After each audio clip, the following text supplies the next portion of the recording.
This time, I've been asked to talk about market-based mechanisms to finance energy transition.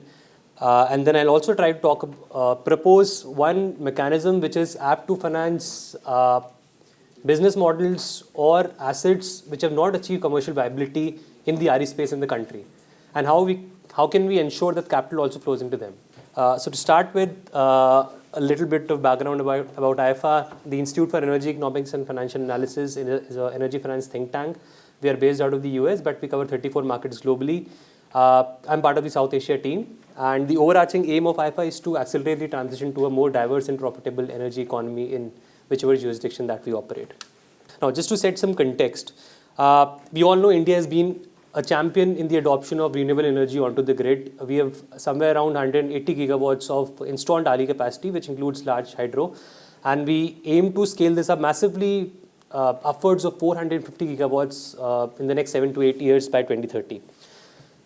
To support this ambition, the Government of India last year, in April 2023, also said that they're going to come up with a detailed 50 gigawatts per year auctioning schedule for RE in the country, which is going to be spearheaded by institutions such as NTPC, SECI, SJVN, which is to provide visibility to investors and developers in terms of how does India achieve the 450 plus gigawatt target till 2030. So we have huge ambitions when it comes to RE.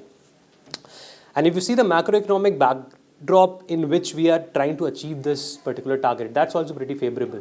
So over the last couple of years, I would say since the start of the COVID pandemic, there was a lot of headwinds that the RE sector faced, right? So both on the capital expenditure side, when you talk about, let's say, a particular RE developer, so the developer faced headwinds both on the capex side and on the opex side, that is the operational expenditure side. So on the capex side, we saw that due to global supply chain disruptions, the prices of solar modules, wind turbine generators, that increased massively. Because of which the returns, equity returns, project returns for developers, tanked a lot. So there was reports which said that capacities that were auctioned out in FY 2021, 2022 in India, the kind of returns developers were making on them were sub 5%, which is completely unfeasible, right? And then there was grandfathering clauses and some support provided by the Indian government for these particular projects.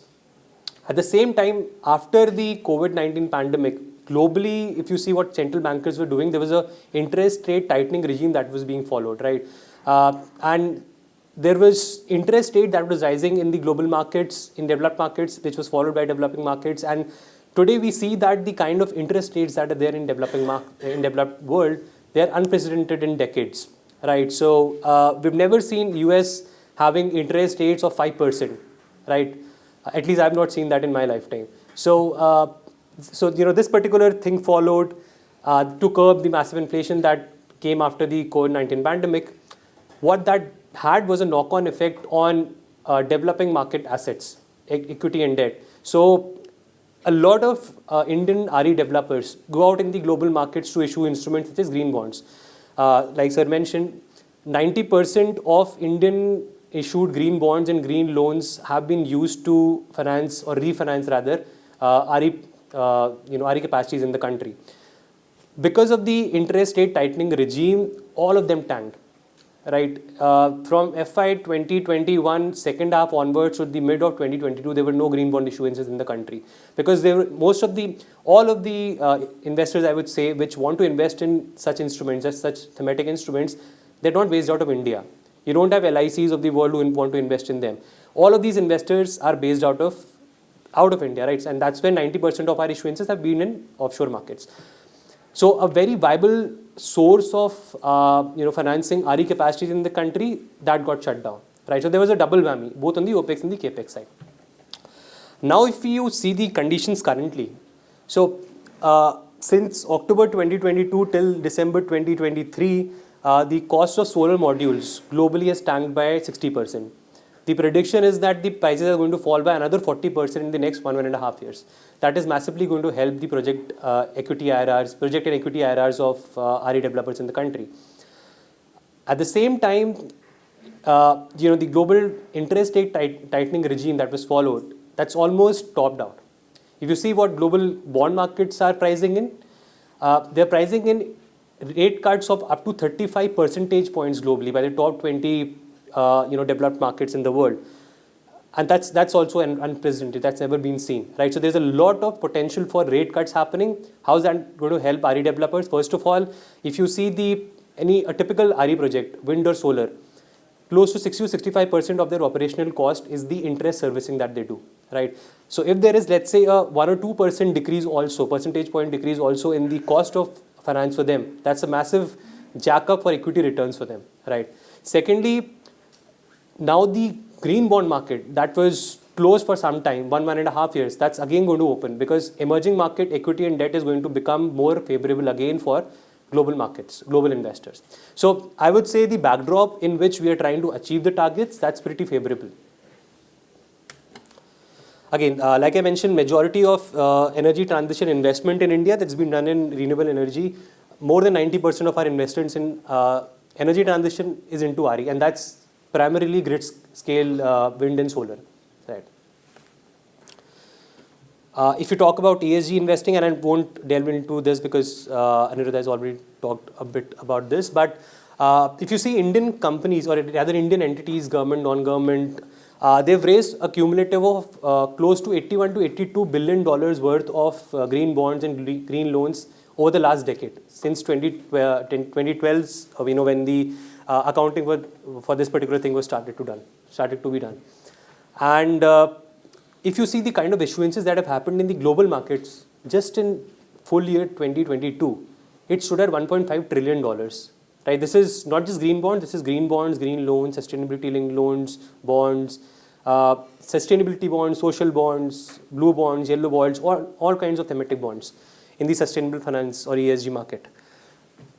So there's a lot of scope for our companies, our entities to tap into this market, right, and finance their RE ambitions, RE forays.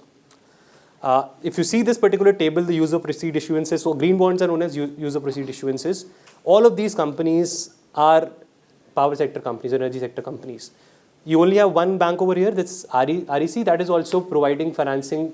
The use of proceeds were used to finance RE projects. So all of our green bonds primarily have been used to finance RE in the country. So there's a huge use case for these instruments to finance our RE ambitions in the future also. Now, what do we need to do? Again, Aniruddha has talked a bit about that, so I won't delve too deep into that. But I think a very important thing that global investors see when they want to invest in any kind of debt or equity, green, non-green, for any developing market entity, is that whether or not they have a strong ESG strategy in place. In a nutshell, an ESG strategy basically means that whether the company understands its key risks and opportunities, ESG risks and opportunities that are pertinent to its particular business, how does it plan to tackle it? What are its short-term, medium-term, long-term goals to tackle it? What is going to be the financial implication of that particular action that it takes while transitioning? How is that going to affect its business model? All of that needs to be communicated in a consistent, material, and transparent way to investors. So BRSR, so the second point is improved disclosure, and that's where BRSR regime that the SEBI has come up with, that's very important. But Indian companies are still taking baby steps. So as of FY 2024, it's become mandatory. Before this, it wasn't mandatory for the top 1,000 companies. So Indian companies are still learning in terms of how do you really communicate this sustainability information in a consistent, clear, material manner. Obviously, there is a need for a green taxonomy which tells you what is green, what is non-green. And this is not just important for global investors, it is extremely important for banks also, because banks need to understand if they're financing green, whether that's green or not, right? Who's going to tell that? There has to be some classification system which tells you, okay, this is green and I can finance this, and I can budget this as my green financing. So that's important. We don't have a green taxonomy in India. You need to provide visibility to investors, right? And that's where the 50 gigawatt pipeline that India has set up, that's going to be very important. We've just reached 20 gigawatts for this FI. We need 30 gigawatts more, right? So we are still on track, but we need to do more on that. So that kind of potential visibility is important. And support from government policies such as long-term PPAs, ISTs, which has worked in the past to grow the RE ecosystem in the country, that needs to be followed more. And you need to follow best practices in ESG debt issuances. There are institutions such as the International Capital Market Association which provide gold standard in terms of how issuances of thematic instruments such as green bonds and all of these should happen. So Indian companies should follow that. That is going to attract more and more foreign capital interest. So these are some of the things that Indian companies can do, Indian entities can do to capitalize more on the the growing ESG capital market. But this is primarily to finance projects which are already commercially viable, right? Grid scale RE, grid scale solar and wind, right? Where commercial finance is anyways going, right? But there is an altogether different set of assets or technologies in the RE space in the country, which has been there, right? But they've not really achieved commercial viability. There's not been a model, business model that has achieved, widespread, I would say, acceptance. And that is where you wouldn't see banks or NBFCs or private investors, commercial capital going into them. And that is where you need mechanisms to ensure that, and these are assets such as, rooftop solar. We have a very ambitious rooftop solar target of close to 40 gigawatts. That was for 2022. We've not been able to achieve that. We just have around 11 gigawatts of rooftop solar installed capacity, but the potential is huge. You also have a huge potential for, something like solar pumps, solar cooktops. We've not been able to achieve our KUSUM targets that were given by the government. Mini grids, microgrids are also a very important intervention asset class which can help alleviate the, so while the national grid is everywhere, we say that, national grid is available everywhere. What about the availability of firm power, right? That's still not there. And technologies such as microgrids, mini grids can provide that kind of visibility to small businesses in rural areas, tier 2, tier 3 cities. But again, because there is no viable business model, bankable business model there, commercial capital is not going there.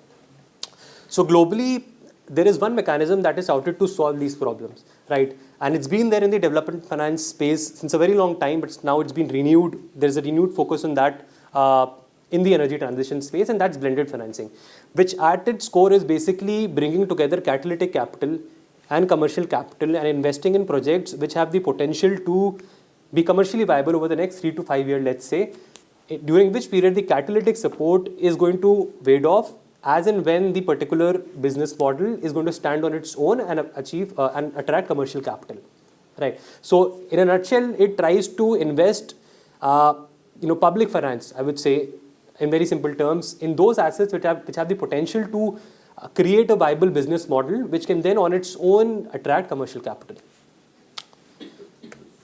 So I've just taken one example to illustrate how this model can be, implemented to some of these assets that I'm talking about. So I've just taken an example of a solar mini grid in India, right? So for a blended finance mechanism to work in India or anywhere, so it's very highly context specific, right? So whichever asset that you're financing, whichever jurisdiction that you're working in, the blended financing mechanism or the support really changes dramatically. So from an Indian perspective, what you really need is a nodal implementing agency, right?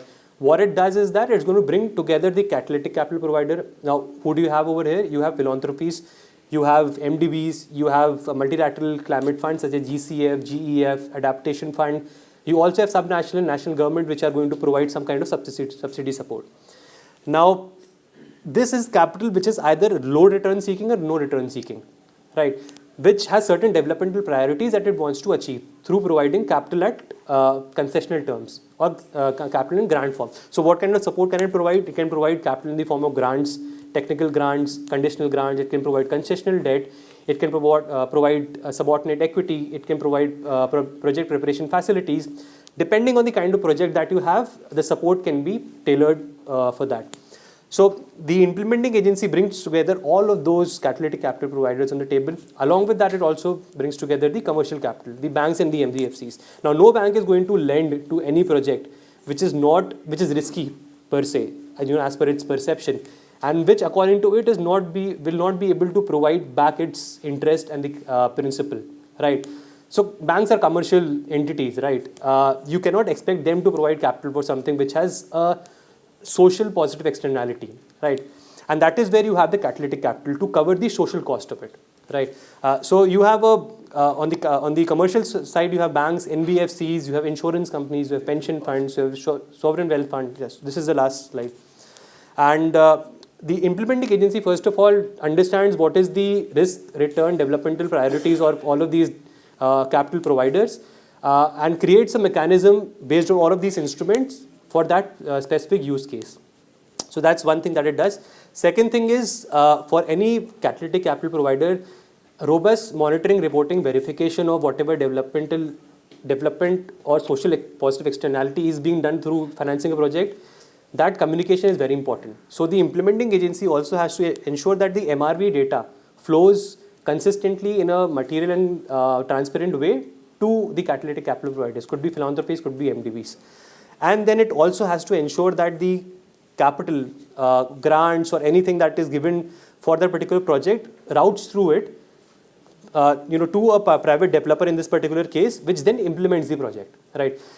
So this particular entity, it could be someone like a SIDBI, it could be a NABARD, it could be any DFI that we have in the country, which could take the role of this particular entity and then facilitate this mechanism, right? So I think I've probably oversimplified things. This is a very difficult mechanism to put together, right? So there is a lot of capacity development that will also be required for a like of SIDBI or a NABARD to actually, fructify this particular kind of a mechanism. But in theory, this is a mechanism which holds the promise to bring capital to all these different assets which have yet not been able to, get commercial capital into the RE sector in India.